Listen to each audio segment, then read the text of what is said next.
Okay, doing one today on this little two-tube junk box I picked up at Dayton Swap a couple weeks ago. Got this for a little nothing. It has two JT6, I believe, sweep tubes in it, the little baldies there. And it's got a keying tube over here. That's just for the keying circuit. That keys the relay. And I thought this might have been a little modulator box, but actually it's just basic grounded grid circuitry. The grids are grounded, cathode driven, nothing special. Has a decent sized transformer. Ugly little black case. Has a power light when I turn it on and a yellow light for power. And it doesn't have bleeders in it, but it's off, so I'm going to be careful turning it around because I put new heavy caps in it, and I didn't put bleeders on it because I didn't want to change the design, and it doesn't key to high voltage until you key the relay. It's got a weird relay in it there, and we cleaned the relay and everything worked, so we left it in there. Actually, besides touching up a couple bad looking solder joints, we changed the capacitors in it. These were the old caps in it. I get people all the time saying, I've been using my old caps for 50 years and everything's fine. It's like that electrolytic and the liquid in them dries up and they go bad, and sometimes they go boom and sometimes they don't. But old caps just don't work, and especially when they look like this, bubbling out, dried up, holes poking out the thing. And these were good caps. These were Mallory's, one of the best. But 50-year-old caps don't last like that. So we put in some new caps in it, touched up some solder joints, and away it went. One question I have though for the experts. I'm trying to zoom on so I can see the numbers myself. I have no idea what that component is.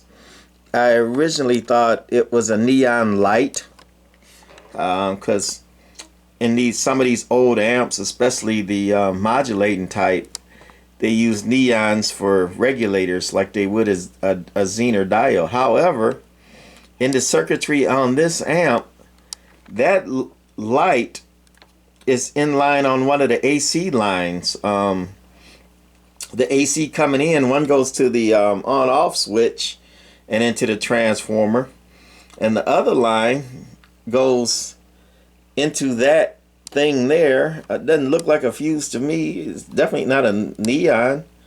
And then the other side of that goes into the transformer, so they're using it as a protective device like a fuse or something. But hey, it beats me. Anybody can see that. I'm old. I cannot see that writing anymore. I'm trying to read it on the camera video, but PSB something. Come on, camera, zoom in. Up. Anyway, my eyes going bad. I cannot see that. So anybody help me out. What is that device? What does that do? Is that a fuse? Tram Doctor don't know. That's a stumper on me. So you can one up me if you know exactly what that is. But other than that, it's a basic grounded grid amp. It uses a voltage doubler. The high voltage coming out the transformer. One leg goes to the center of the diodes, and the other leg goes to the center of the capacitor bank. But one thing, and I know the answer to this, but just asking out of curiosity to see who can answer this one. It goes to the capacitor bank, the other leg on this voltage doubler, but you notice there are three caps, so you really can't go to the center of it. And they got the high voltage. We'll use this one as an example because, again, that one has no bleeders on it. The high voltage went from ground to, oh boy, where's the camera? There you are. From ground over here to the first cap. That's where the high voltage came in at. And then the output side of the two caps, it used two caps for the output side.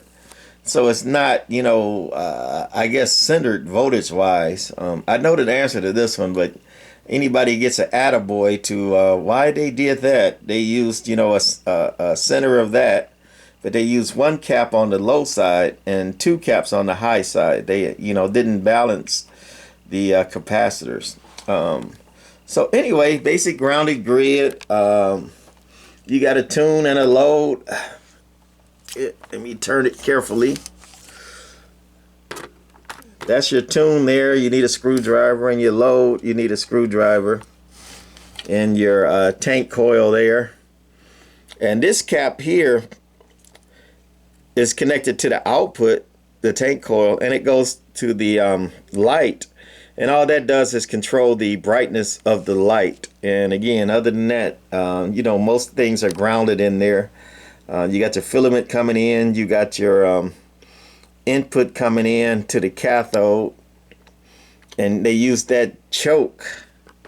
Is that the high voltage choke? Yeah, that's the high voltage choke there. That's the drive coming in up top there, and they use that small chuck above that for the ground the cathode. And you got your filaments coming in, and everything else is grounded. That's grounded grid. And that this cap right there, the brown one to the right, that's your input coming in off the relay, and it comes in and it goes straight to the cathode, no tuning circuits or anything. And then you got your output coming through that cap into the tank circuit, the tune, load, and the coil, and then back out to the relay. And down here you got your power supply stuff, that voltage doubler and the caps. And down here is the tube to key the relay. Not too much for that too. That's a small sniffer cap coming into it on the right, and then a ground through that choke, and then the filament coming in. Is very not too much when you use a tube to key the relay. Only thing, you use a high voltage relay when you have a tube key in the relay. So I guess that's enough talking and going through this thing. We're gonna turn it on. I guess you can see the green light on over there. And give it a few minutes. We got the trashy tram still hooked up. By the way, this pride is not mine, so don't even ask. We got the trashy tram, about 2 watts going into it, swinging to about 6, 7. I'm gonna put the watt meter on the 200 watt scale, and we gotta key her down. Hopefully everything's still tuned up and ready to go. Well, wrong meter. We put that one on the 200 watt scale, and it's this one. Alright, let's try it again. So that's a dead key. 40, about 35, 37 watts with about 2 watts going in. And put a little audio in it. Well, we got a little squeal. Yeah, we didn't have that squeal without the camera, so maybe we're getting a little feedback, I don't know, from this thing, but it's modulating. Got a little squeal in there. I don't know if you can hear it, but it's about 70 watts. I guess I got the mic too close and the camera too close, and we're getting some feedback from somewhere. And last, we're gonna unkey the mic because we don't have but 2 hands, and reach over here and hit peak on the 200 watt scale. And about 120 watts peak swinging.